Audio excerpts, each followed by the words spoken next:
But we're staying with Andrew Toovey. In fact, we're going to hear his Viola Concerto, which was premiered last year. It's one of his most ambitious pieces, lasting around half an hour, and it's a homage to the instrument Toovey spent many years trying to master. Through the dense orchestral writing, you might just be able to hear references to the scales and arpeggios he had to play as a student. But the piece is full of other references too. There are some near quotations from an opera by Toovey's favourite composer, Rameau. But these Baroque melodic traits melt into something very Indian-sounding. When Andrew Toovey spoke before the concert to Sara Mohr-Pietsch, he explained how all these elements hang together. It's kind of in a three-movement structure, and there are lots of little cadenzas. The viola, although it plays some technically difficult things, really is showing off the beauty of the sound of the viola, which I've always been very keen on. So, in a sense, because I'm so aware with so many viola concertos, and I've listened to many of them in my time, that the viola often does get lost within the text of the orchestra, I've actually had quite a lot of moments where the viola is with many fewer instruments, so that I'm always trying to allow the viola to come through and to speak, because it does have a certain voice that, unlike the cello, which seems terribly rich, or the violin that somehow penetrates anything, you know, the viola to easily get lost. And I suppose the only moment I was horrid was when I gave it the scales and arpeggios, which I hid away, and it's so, in a way, audience, at the point when you hear a long tune in the orchestra near the end of the piece, you have to think there is a viola player struggling away playing these scales and arpeggios, and he looks fantastic. Unfortunately, you're not going to hear a great deal of him, so you have to be here or be at a concert in order to really visualize that and experience that kind of slightly odd moment. And at the very end, I mean, the orchestra, I'd almost say it's quite chaotic. It's a huge sound, it's very challenging. But the viola's sort of getting lost in it. Are you saying something about the orchestra winning over there? Is the viola losing some kind of battle there?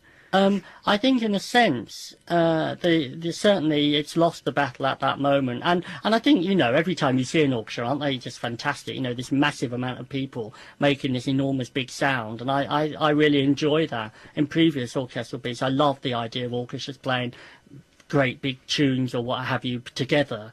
I don't think the viola's lost, because the viola player comes back to kind of win out the day finally, because it's a fantastic instrument. But at that moment, I suppose, yes.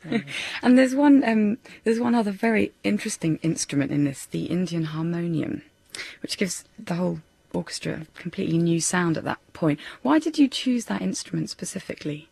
Well, for years now, I've worked in a school, because I teach as well as compose. I've worked in a school with 80% Indian children, and I'm constantly amazed at how fantastically they play both the tabla and the harmonium, the sitar.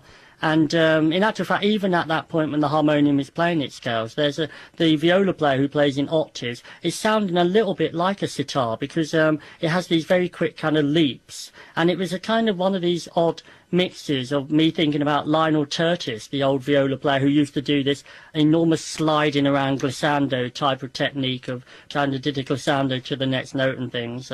And also this idea of it slightly having an Indian music feeling. I've studied Indian music, and having watched, as I say, these students, I'm just completely in awe of such music. And although I'm in no way trying to take on that music or to use it in any way, just having the harmonium there and these ideas of scales and ragas, if you like, and things constantly changing, it kind of fascinated me, really.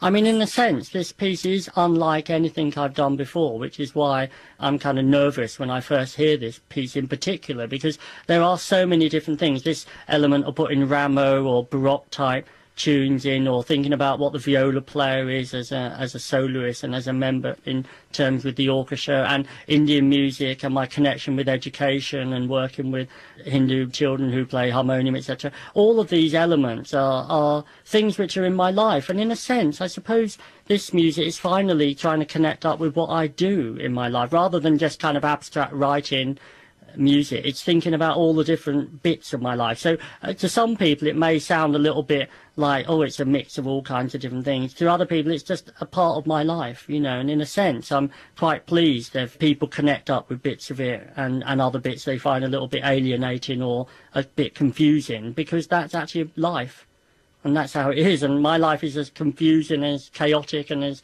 mad as anyone else is, really, and don't we love it, really?